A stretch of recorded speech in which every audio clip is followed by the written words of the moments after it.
السلام علیکم every one, تو کیسے ہیں آپ سب لوگ؟ اور آج کی ویڈیو بہت خوبصورت ہونے والی ہے۔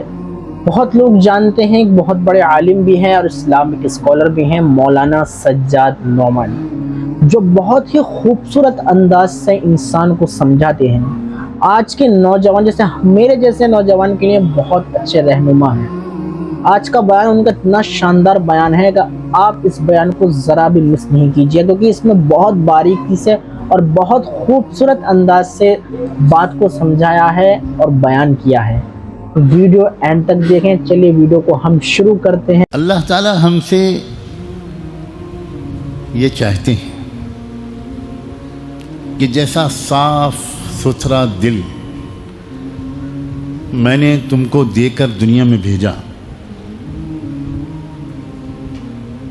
کسی انسان کے دل پر پیدائش کے وقت میں ایک بھی دھبا نہیں ہوتا۔ اللہ تعالیٰ یہ چاہتے ہیں کہ میرے بندوں اور میری بندیوں، میں یہ چاہتا ہوں تم سے کہ یہ دل نام کا جو نازک حسین آبگینہ میں نے تم کو دیا ہے، اس کو داغ دھبوں سے بچا کر ویسا ہی صاف ستھرا میرے پاس لے کر آ جانا جیسا صاف ستھرا دے کر میں نے تم کو دنیا میں بھیجا ہے۔ پھر میں تم کو انعام دوں گا۔ دنیا میں بھیجنے کا مقصد ہی یہ ہے کہ میں تم کو ایک دل دے کر بھیج رہا ہوں، اور میں بہت ترکیبیں بھی تم کو سمجھاؤں گا کہ اس دل کو صاف ستھرا رکھنا کیسے۔ گھبراؤ مت، کیونکہ یہ سنتے ہی میں دیکھ رہا ہوں کہ سننے والوں کے اوپر ایک گھبراہٹ آ رہی ہے کہ یہ تو بڑا مشکل کام ہے۔ واقعی اس میں کوئی شک نہیں مشکل کام ہے۔ تو کیا آپ چاہتے ہیں کہ جنتیں بغیر مشکل کام کیے لے لیں؟ ایک ماچس تو ملے گی نہیں بغیر قیمت کے۔ جنت چاہتے ہیں ہم، جنت مہنگی ہے، اس میں کوئی شک نہیں، کوئی شک نہیں۔ الا ان سلعۃ اللہ غالیہ۔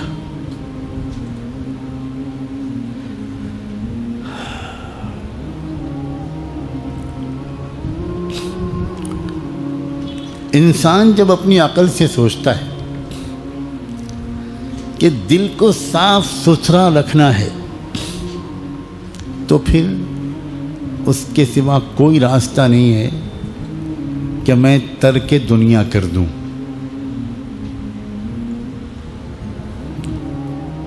نہ گھر، نہ بیوی، نہ بچے، نہ کاروبار، نہ الجھن، نہ کچھ، کہیں دور پہاڑوں میں جا کر بس جاؤں، چاہے پتے چبانے پڑے، چاہے بھوکا رہنا پڑے، ننگا رہنا پڑے،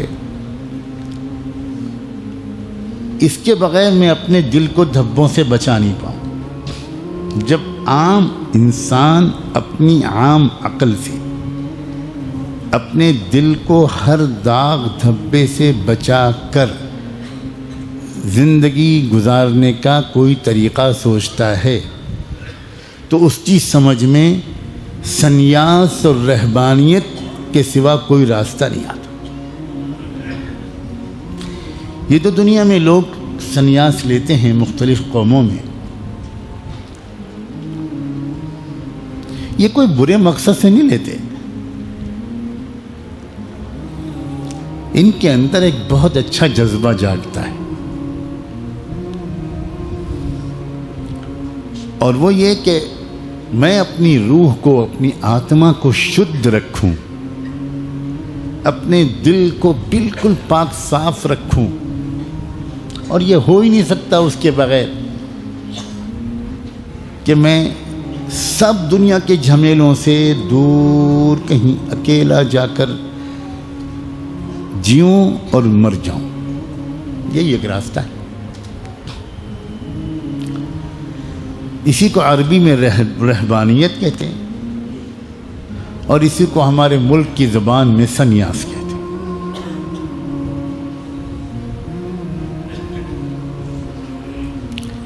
اللہ تعالیٰ کہتا ہے کہ یہ تو تم نے خود اپنے لیے راستہ سوچا ہے۔ وَرَهْبَانِيَّةً ابْتَدَعُوهَا مَا كَتَبْنَاهَا عَلَيْهِمْ، ہم نے تمہارے دل کے چمکنے کے لیے یہ راستہ تجویز نہیں کیا تھا، تم نے خود سوچا ہے۔ اور یہ واقعی انسان جب اپنی عقل سے سوچتا ہے تو یہی اس کی سمجھ میں آتا ہے، یہ بالکل صحیح بات ہے۔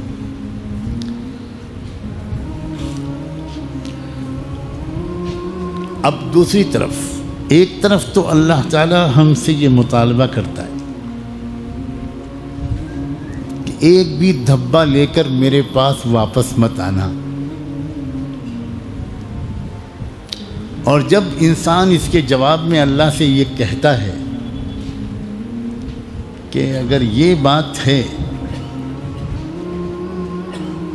کہ بے داغ دل لے کر آپ کے پاس واپس آنا ہے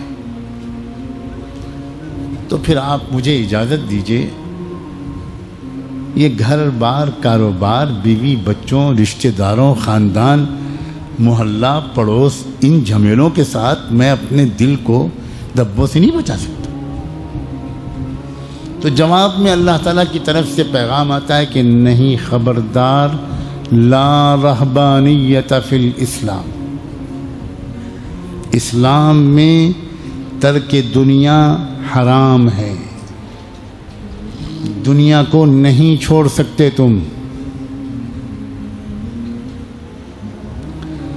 کیا دلچسپ تاریخ ہے، بعض صحابہ کرام کے دل میں بھی یہ خیال آیا،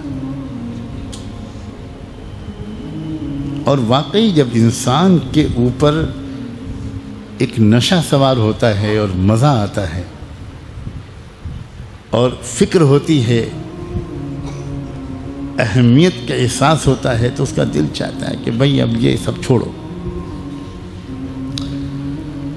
تو صحابہ جنگل میں تو نہیں جاتے تھے اس لیے کہ اللہ کے محبوب کو چھوڑ کر وہ جا بھی نہیں سکتے تھے، ان کے چہرے کے دیدار سے تو ان کے دل کے چراغ روشن ہوتے تھے، لیکن انہوں نے چپکے چپکے یہ فیصلہ کیا کہ میں مستقل روزے رکھوں گا، مستقل، اور پوری رات محبت کا اظہار اپنے اللہ کے سامنے کروں گا۔ اس طرح میں رہتے ہوئے مدینے میں ترک دنیا کر رہا ہوں، کروں گا۔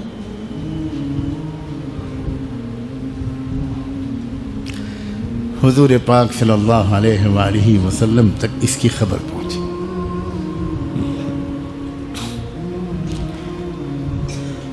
تو آپ نے ان کو سمجھایا کہ دیکھو تمہارا مقصد بہت پیارا ہے، لیکن تم اس پر غور کرو کہ میں جو طریقہ سکھا رہا ہوں قول اور عمل سے، اس طریقے پر پورے چلو گے تو دنیا میں تمام ذمہ داریاں ادا کرتے ہوئے اپنے دل کو 100% دھبوں سے بچا لے جاؤ۔ واہ رے محمد الرسول اللہ، کیا احسان ہے، کیا معجزہ ہے آپ کا۔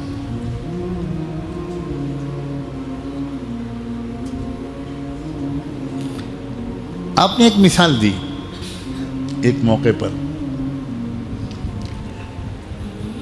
کہ یہ بتاؤ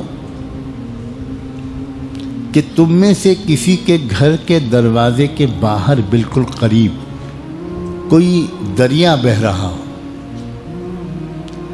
اور تم دن میں 5 بار اس میں نہاؤ تو تمہارے بدن پر کوئی میل کچیل باقی رہے گا؟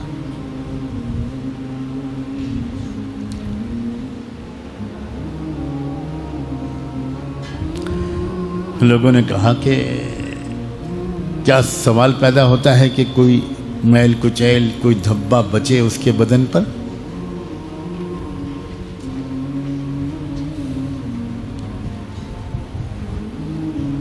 تب آپ نے فرمایا کہ جو 5 نمازیں تم کو دی گئی ہیں نا، یہ تمہارے دلوں پر بار بار لگنے والے دھبوں کو دھونے کے لیے۔ بے شک میں جانتا ہوں کہ تم جب دنیا میں مشغول رہو گے تو کبھی غصہ بھی آئے گا، کبھی کچھ زبان سے کچھ غلط بات بھی نکل جائے گی، کبھی آنکھ کچھ غلط دیکھ لے گی، کبھی کچھ خیال غلط آ جائے گا، اس کا دھبا پڑے گا، لگے گا تمہارے دل پر۔ لیکن پھر تم اس کے بعد جو نماز پڑھ لو گے تو ان الحسنات یذہبن السیئات، وہ دھبا تمہارے دل سے دھل جائے گا۔ واہ رسول اللہ صلی اللہ علیہ وسلم۔ ہم بہت بڑا ظلم اپنے اوپر کر رہے ہیں کہ اپنی نماز کو بہتر نہیں بنا رہے، بڑی بھول ہم سے ہو رہی۔ یہ نماز کے باہر کے جو ذکر بتائے جاتے ہیں، چاہے وہ مراقبہ ہو، چاہے وہ تسبیحات ہوں، یہ اصل میں نماز کو بہتر بنانے کے لیے بتائے جاتے۔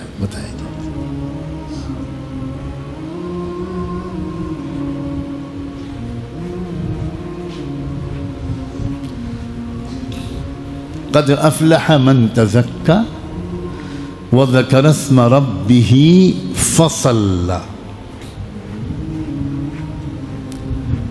بلا شبہ کامیاب ہو گیا وہ شخص جس کا دل دھبوں سے پاک صاف ہو۔